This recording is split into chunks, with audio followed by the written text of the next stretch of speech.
What's up, y'all? We back. It's Angie Spires and my bestie Takia. It's another episode edition of Bestie Book Club. I don't know what to call it, like episode edition, whatever. We Right. back with Bestie Book Yeah, Club. right. And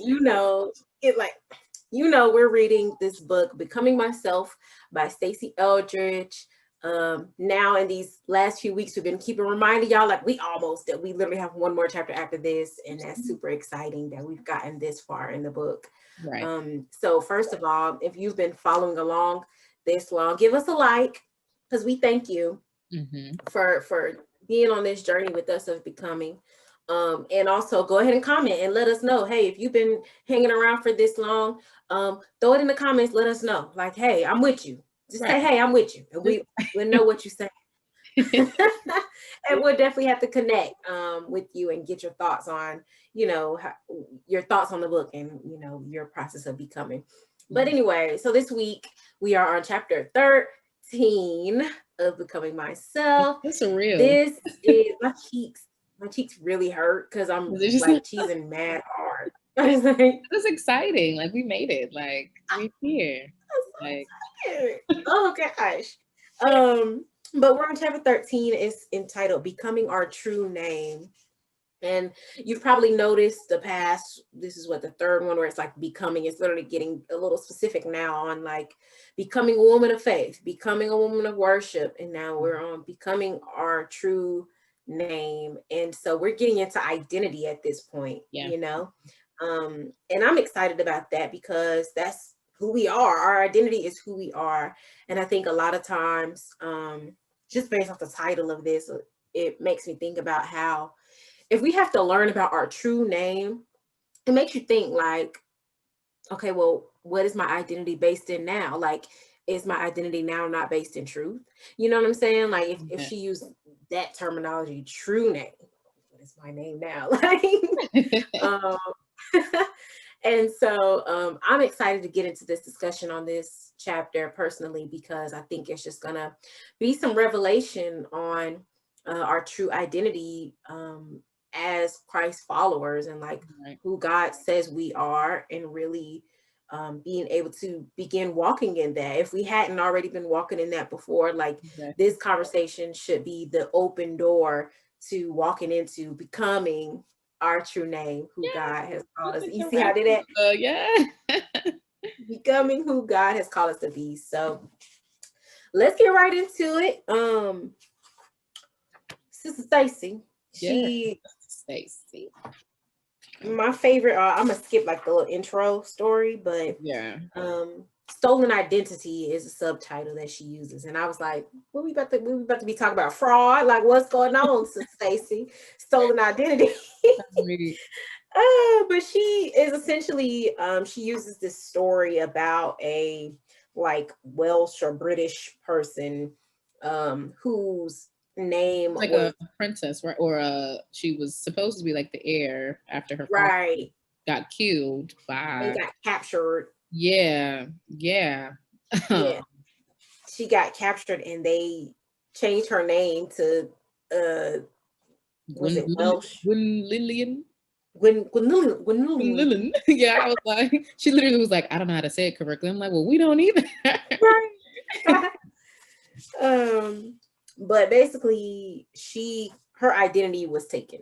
We'll put it like that. You go read page 244, 245, and you'll know Sis Gwen's story. A little backstory, Yeah, you get the backstory, the context of what we're laughing about, and then you'll be able to laugh with us. Exactly. They're probably like, Gwen who, huh? What?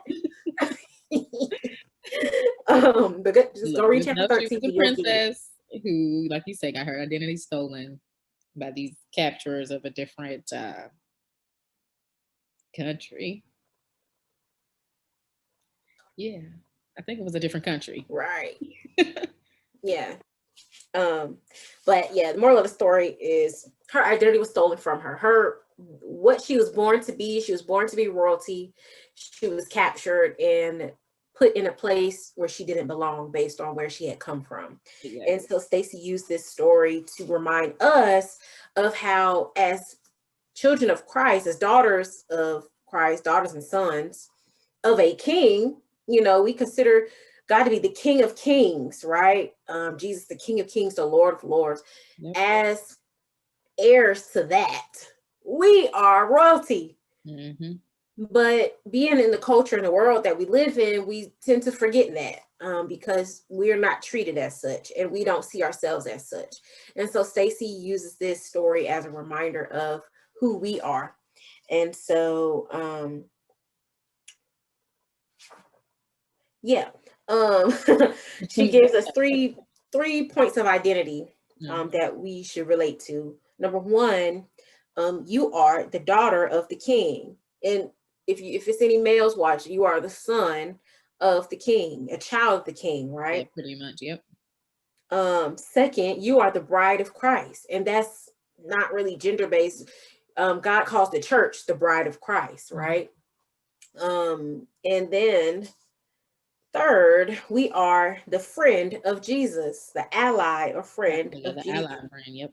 Yeah, and I do like that she said ally and not like, Just I normal don't know, friend. because Yeah. there has to be a reason why she used that word, not just friend. You know Yeah. what I'm saying? I agree. So that's pretty cool. Yeah. But I like the point literally right after that, where it's like when we believe something is true, it affects the choices that we make.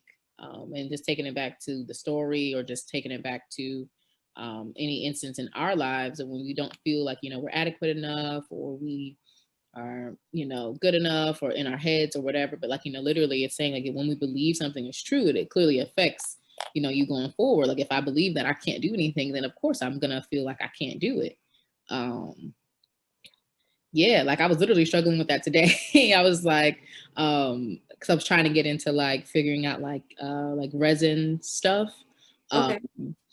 but I'm like, look, this stuff is so hard. I'm like, this looks so hard. And John was like, you haven't even tried it yet. Like, how do you know if it's hard or not? And I was like, it just looks so hard. I'm like, it just feels so hard. I mean, granted, like I'm gonna go back and do some more research or whatever. But like, just your initial thoughts of you not believing that you can do something will clearly deter you from not doing that. Um, so yeah, I definitely took that from that sentence, Sister Stacy. That's a really good point, because actually, I read this book called The Magic of Thinking Big, and it talked about how as soon as you make a confession, right? Like, let's go back to your example. This is hard. I can't do this. Then your brain is going to come up with reasons to back that up. Oh yeah, you can't. This is so. Look at all these. Why is there so many YouTube? What they doing it different, and they do it this, and look how Mm-hmm. much it costs, and this and this and this, and it's going to tell you why you can't do something. And then your Right. actions, obviously, you're not going to do that thing because you've already convinced yourself that you can't do it. Exactly. Whereas if you go and say, okay, this is interesting. It's gonna be a challenge. It's something I ain't done before, but Yep. I can do this. If all these people got YouTube videos on it, then all these people have tried it and done it, so I can do it. So then your brain is gonna say, you can do this. Okay, let's go research some more and look at this and this. Or hey, let's think about, I know somebody who does this. Let me reach out. And you know what I'm saying? Exactly. Like your Yep. brain is gonna follow whatever you put out there for it to follow. And then it's like your thoughts, and then your words, and then your actions Yep. follow. It's Yep. all and that's the same thing about our belief, and like with what God says about us, and who he says we are. Like if we literally believe,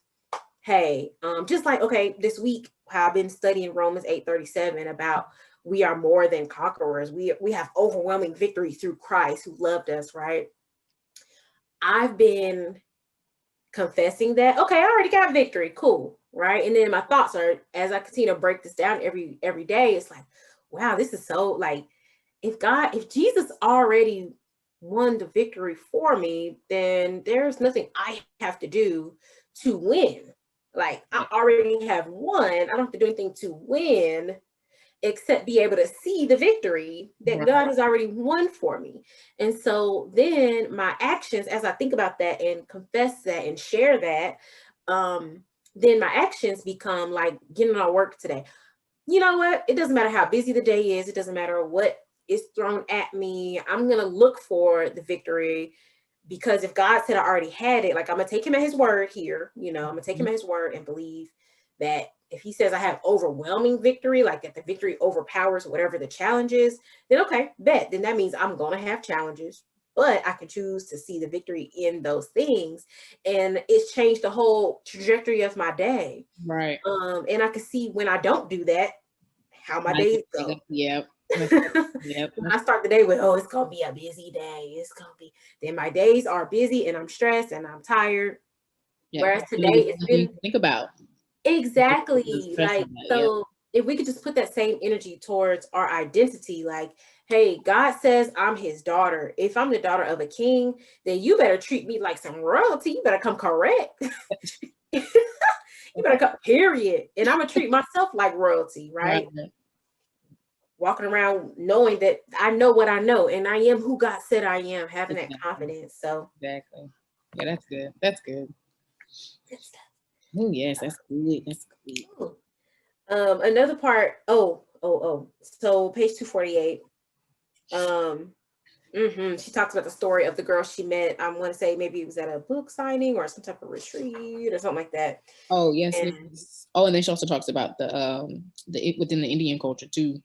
yes, That was very interesting. I found it more interesting the fact that like they all just kind of got the same name. I was the like, why are y'all? right, Why and did the that names would be happen? different, but they all had the same meaning. Yeah, so I was just like, wait a like, yeah. So I don't know. I found like that whole story just kind of interesting, just within its own little pieces. Um, Right. But but she's talking about the value in names and like how your name has a meaning. right. Um, and in this one story, 247, 248, she was just basically having this conversation with this girl and reminded her that, hey, don't forget what your name means, girl. Don't forget now. Mhm. Your name is powerful. Right. Um, and being able to relate to the characteristics of her name. But what I really enjoyed was oh Lord, I just lost it. Oh, here we go. Something she told this woman was, "You think your parents named you? Oh yeah. God named you. He knows who you really are, and He knows who you're meant to be." Right. That Yeah, I got was that. like, Mm-hmm. that's good because you automatically, oh yeah, my parent, oh yeah, my mama got the name me, my first name, and then my daddy got the name me, my second name, and then my name, I was named after this person or this person, but Right. that's cool and all, and that is value, as far as on our human level. But at the end of the day, God knew us before we were even formed in our mother's womb, and He had a name for us, and He knew who we would be, and our name goes with that. Like our name is part of that identity, and I love that she worded it that way. Yeah, that's true. That's true. Yeah, that's true. What does your name mean? Okay, so I'm glad you asked because I've looked this up like a minute ago, and I was just interested because so my government name is Angela Patrice, right? Mm. And so Angela is the base is like angel, right? And Mhm. so an angel is a messenger of God. So even in Hebrew, it's like literally messenger of God. And then my middle name Patrice, it's what is that? French or English? I should have wrote it down in here. It's not Hebrew though. Patrice is I want to say maybe English, but it means noble, like a Ooh. nobleman. Um, and so dang, I know I wrote this somewhere. Because now I'm like, I know, because I literally when we were let me see. Did I write it down? I know I didn't write it down, child. I was writing baby names for kids I don't even got yet, child. Hey, we all Um, got a list. because well, okay, so side note, I have both my grandmas, I never got to build a relationship with them because they passed when I was young. And so one my dad's mom, her name is Jamae. And I just love that. I just love her name, like hearing it and the way it's spelled. It's like just so beautiful to me. And so I decided to look it up after reading this chapter, Mhm. and her name means listener. And Oh, I was like, now I always wanted to like honor them in some kind of way, like with my kids. mhm. That I didn't know how. I didn't know if I wanted to be like, oh, I'm gonna name you Janae because my grandma, blah, blah. So Mhm. when I looked her name up though, I was like, see, this is good because I want to be able to agree with God and prophetically name my child. You know what I'm saying? Like, Yeah. Yeah. and have some meaning, be able to kind of guide who they become. And so for her name to mean listener, it just impressed me so much. And so yeah, I got in my phone and was like, let me write this down so I remember this when it's time for me to start naming kids. Yes, This yes. will be here. Yeah, that's But kind of the route that I took too. I mean, because my name doesn't really mean anything. Like, there's nothing like Takia. Like, even when I looked up like Kia, just like that part of it, I think it was like something in Africa, but it meant like, I can't even remember. It was like, I don't know. It's not much. So it's just like, I definitely, will strive to continue to, like you said, like speak prophetically over, like my future children's name. When I did look up stuff, it was like saying like communicator. But I'm like, I feel like it was like cliche. It wasn't like your name means this. It was like, this name could mean you're good at communicating, or you're good at keeping the peace, or you're good. Like, I don't know. It was very like surface level, just kind of like maybe taking some bits and pieces just from my name, I guess. But I definitely like that she added in the chapter. I'm probably skipping ahead a little bit, where it was the prayer about just allowing God to, hold on, what was it? Just allowing God to enter my life, and then allowing him to, speak his truth over me. Granted, even though I don't have a name that means blank, there's still a meaning for me. You know what I mean? Exactly. So I do like that she added that in the chapter as well. Yeah. Because names. Oh yeah, at the very end, right? Yeah, I think it was pretty close to the end. Yeah, there's two of them. One on 255, one on 258, but both are really, really good as far as asking God to just help you believe the truth that he says about you. So that's so good. Yeah.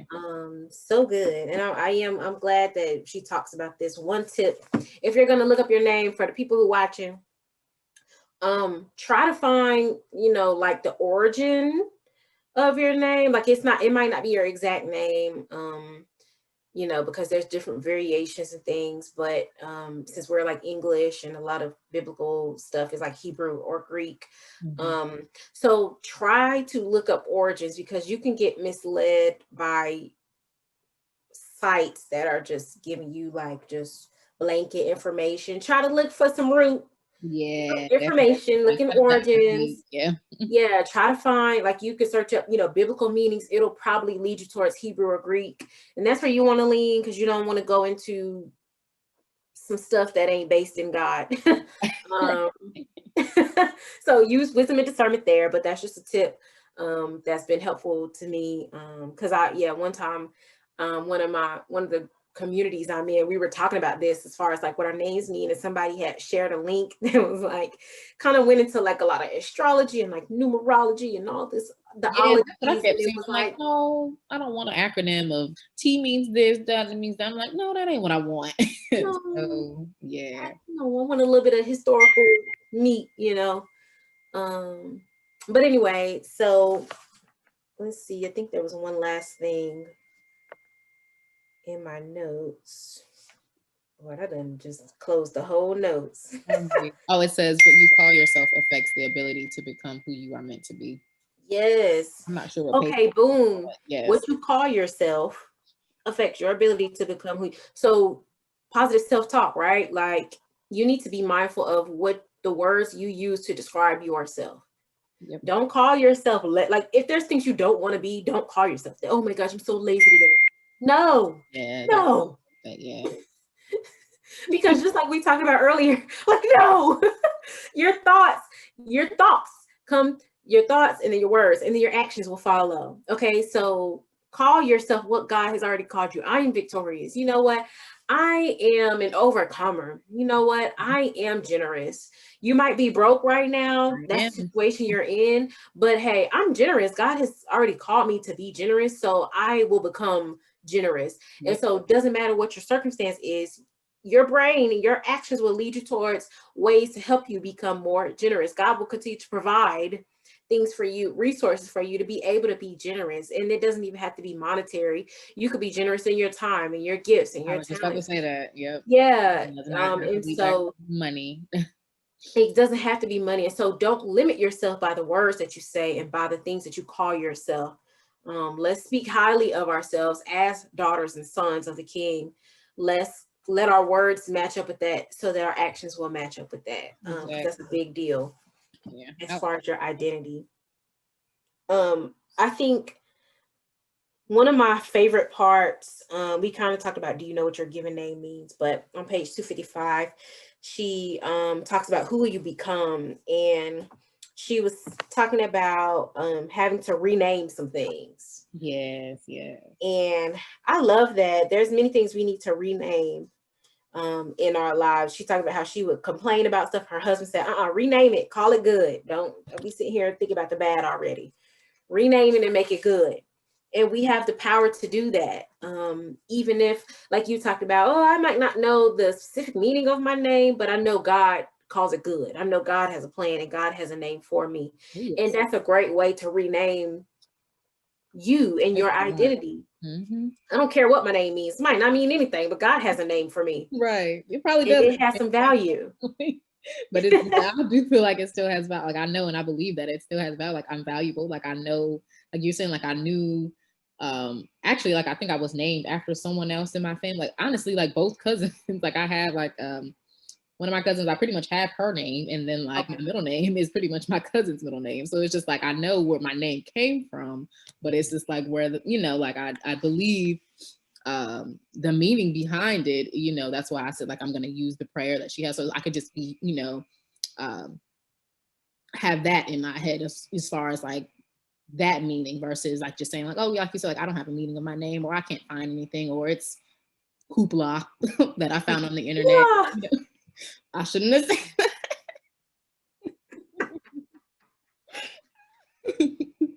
oh god. I shouldn't have said that.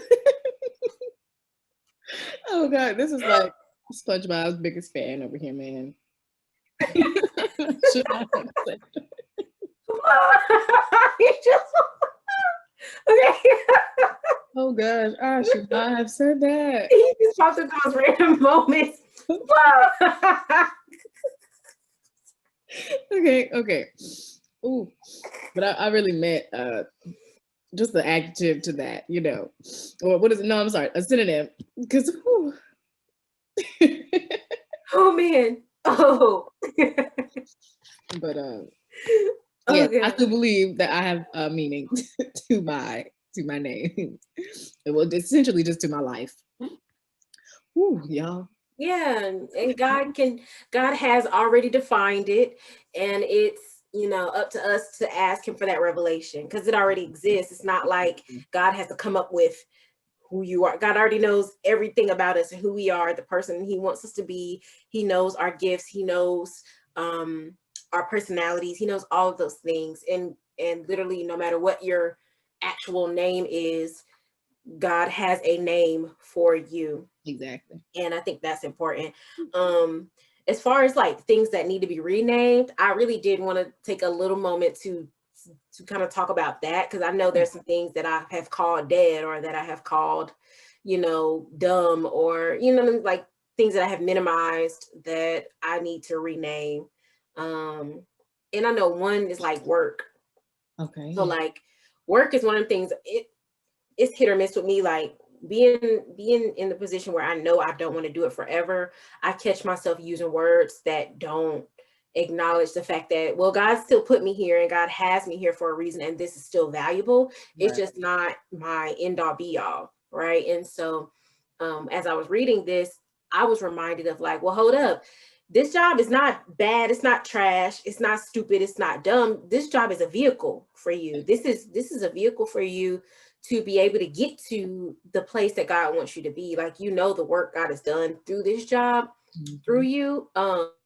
It's like character building and things like that, and growing my leadership. And so it's like, this is nothing but a vehicle. This is a what's it called?